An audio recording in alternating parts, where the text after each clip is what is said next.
Kata Nabi SAW, barang siapa yang melihat aku dalam mimpi, sungguhnya dia telah melihat aku, karena setan tidak bisa meniruku. Setan tidak bisa meniru Nabi, tapi setan bisa ngaku-ngaku sebagai Nabi. Ada yang pernah cerita, Ustaz, saya pernah mimpi ketemu dengan Nabi, Ustaz. Sudah lama, tapi saya baru cerita sekarang, Ustaz. Kenapa? Karena saya aneh lihat Nabi SAW.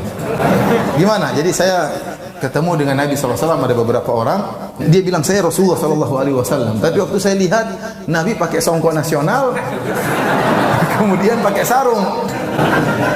Ya mungkin Nabi lagi pakai baju lain kan bisa saja. Tapi yang anehnya Nabi pegang rokok gudang garam.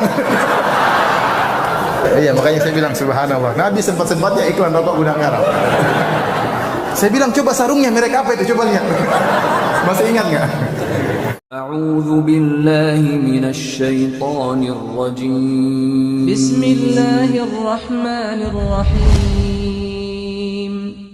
Kata Nabi SAW, barang siapa yang melihat aku dalam mimpi, sungguhnya dia telah melihat aku, karena setan tidak bisa meniruku. Setan tidak bisa meniru Nabi, tapi setan bisa ngaku-ngaku sebagai Nabi. Saya ulangi, setan tidak bisa meniru Nabi, tapi setan bisa ngaku-ngaku sebagai Nabi. Contoh, saya ketemu dengan teman saya waktu saya di Papua, dia cerita, Firanda, saya lihat Nabi. Bagaimana ceritanya? Hari pertama saya berkelahi dengan setan dalam mimpi. Terus hari kedua saya berkelahi dengan setan. Masya Allah, mukadimahnya bagus. Hari ketiga berkelahi dengan setan. Hari keempat saya bertemu dengan Nabi, dengan para sahabatnya. Bagaimana ciri-ciri Nabi? Nabi wajahnya bersih bercahaya. Ada jenggotnya enggak? Enggak ada. Dia bukan Nabi. Itu Nabi liberal itu. Salah. Ada orang juga pernah mengaku bertemu dengan Nabi. Nabi bersahaja, Nabi berwibawa. Gimana ciri-cirinya? Rambutnya putih semuanya, jenggotnya putih. Tidak benar. Nabi waktu meninggal tidak punya uban, tidak sampai 20 helai. Itu bukan Nabi SAW. Nabi tidak pernah punya rambut sampai putih seperti itu. Enggak pernah. Itu berarti bukan Nabi SAW. Oleh karena di zaman sahabat, kalau ada orang mimpi ketemu Nabi, datang kepada sahabat. Datang, wahai sahabat, saya mimpi ketemu Nabi. Kata sahabat tersebut, sif lima ru'ait. Sifatkanlah apa yang kau lihat dalam mimpimu. Saya lihat begini-begini, itu Nabi, kata sahabat tersebut. Karena sahabat tahu tentang ciri-ciri siapa? Nabi SAW. Dan ciri-ciri Nabi ada dalam kitab Syama'il Muhammadiyah. Ciri-ciri wajahnya bagaimana, pundaknya bagaimana, kepalanya bagaimana, sampai bulu dadanya bagaimana. Semuanya dalam Syama'il Muhammadiyah dijelaskan tentang sifat-sifat fisik Nabi SAW. Gaya cara jalannya bagaimana Rasulullah SAW. Ya. Di antara hal yang aneh yang saya pernah dengar, ada yang pernah cerita, Ustaz, saya pernah mimpi ketemu dengan Nabi, Ustaz. Sudah lama, tapi saya baru cerita sekarang, Ustaz. Kenapa? Karena saya aneh lihat Nabi SAW. Gimana? Jadi saya ketemu dengan Nabi SAW, ada beberapa orang, dan dia bilang saya Rasulullah SAW. Tapi waktu saya lihat Nabi pakai songkok nasional, kemudian pakai sarung. Ya mungkin Nabi lagi pakai baju lain kan bisa saja. Tapi yang anehnya Nabi pegang rokok gudang garam. Ini benar ini, wallahi dia cerita sama saya. Saya tidak main-main ya. Iya, makanya saya bilang subhanallah. Nabi sempat-sempatnya iklan rokok gudang garam.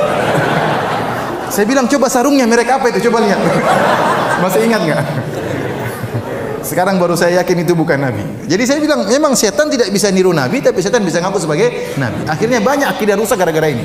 Contoh, akhirnya yang tersebar di tanah air kita. Beberapa tahun yang silam, pada zaman dahulu kala, tersebar sebagian orang menyebar fotokopi tentang penjaga kuburan Nabi bertemu dengan Nabi. Dan Nabi mengatakan telah murtad dari umatku setiap tahun sekian. Barang siapa yang memfotokopi, membagi berita ini sekian dapat kemaslahatan sekian. Barang siapa yang tidak mengkopinya dapat celaka kualat sekian. Itu tidak? Orang-orang ketakutan dapat itu. Ini gara-gara mimpi. Sampai saya ketemu orang di pom bensin, sudah azan maghrib. Dia bagi-bagi, ketakutan dia. Kita sholat, dia tidak sholat. Dia tidak sholat, dia tidak takut. Tapi kalau tidak bagi kertas itu, dia ketakutan. Ini gara-gara apa? Mimpi ketemu Nabi. Contoh lagi, ada orang mimpi ketemu Nabi. Dan ini yang dialami oleh Ibnu Arabi. Ibnu Arabi orang sesat, ya, penganut wahdatul wujud, menganggap makhluk sama dengan Tuhan, Tuhan sama dengan manusia, ya, bersatu padu, tidak bisa dipisah-pisahkan. Makanya dia mengatakan di antara syairnya, al-abdu rabbun wa rabbu abdun, ya laita syi'ri manil mukallaf. Kata dia, hamba adalah Tuhan, Tuhan adalah hamba. Kalau gitu siapa yang disuruh untuk beribadah? Siapa yang untuk sholat? Kalau kau suruh dia sholat, dia juga Tuhan. Mau sembah siapa? Ya. Kemudian dia punya buku di antara judulnya Fususul Hikam. Fususul Hikam itu kira-kira 300 halaman. Kalau saya tidak salah ingat. Ya. Dia mengatakan, bagaimana kisah buku ini Fususul Hikam? Dia mengatakan suatu malam saya di kota, disebutkan nama kotanya. Di malam sekian, tanggal sekian, saya bermimpi ketemu dengan Nabi sallallahu alaihi wasallam. Lantas Rasulullah SAW memberikan kepada saya buku ini. Wahai Ibnu Arabi, riwayatkanlah buku ini, sebarkan kepada manusia. Maka saya pun sebarkan buku ini. Buku inilah yang ada di hadapan Anda. Tidak saya tambah satu huruf pun dan tidak saya kurangi satu huruf pun. Ini datang sebagaimana dari Nabi sallallahu alaihi wasallam. Ini kan bahaya, ada buku baru nih.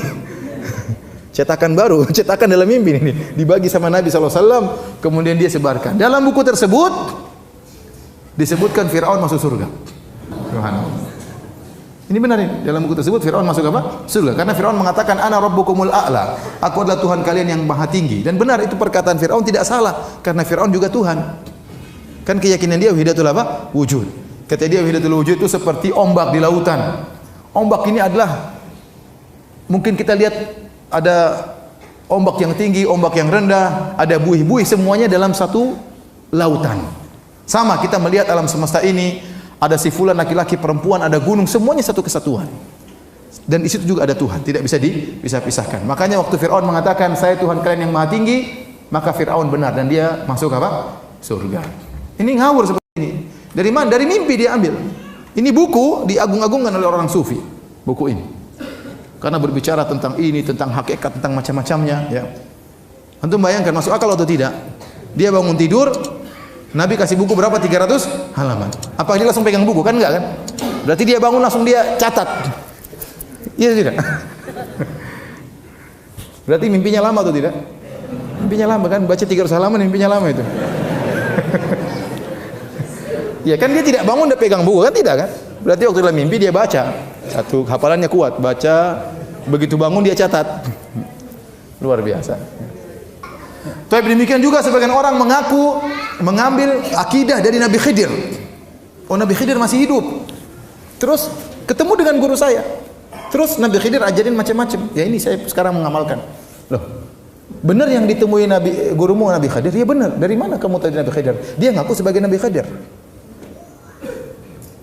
Dan yang benar Nabi Khidir sudah meninggal. Ini dijelaskan oleh para ulama seperti Ibnu Katsir, Ibnu Hajar Al-Asqalani rahimahullahu taala. Dan ingat, setan bisa ngaku sebagai Nabi Khidir. Kalau Nabi Muhammad SAW kita tahu ciri-cirinya, fisiknya seperti apa. Sehingga kalau ada orang ngaku sebagai Nabi Muhammad, kita tinggal cocokkan dengan ciri-ciri Nabi SAW. Nabi Khidir di mana ciri-cirinya? Enggak ada disebutkan. Nah, kalau ada setan ngaku sebagai Nabi Khidir, ente percaya ternyata gondruwo gimana? Oleh karenanya tidak boleh menjadikan mimpi sebagai dalil. Karena kita jadikan mimpi sebagai sumber akidah, berarti agama ini belum sempurna. Berarti ada perkara yang Nabi tidak tahu dan para sahabat tidak tahu, baru kau diberitahu sekarang. Ya ini tentunya tidak benar. Ya.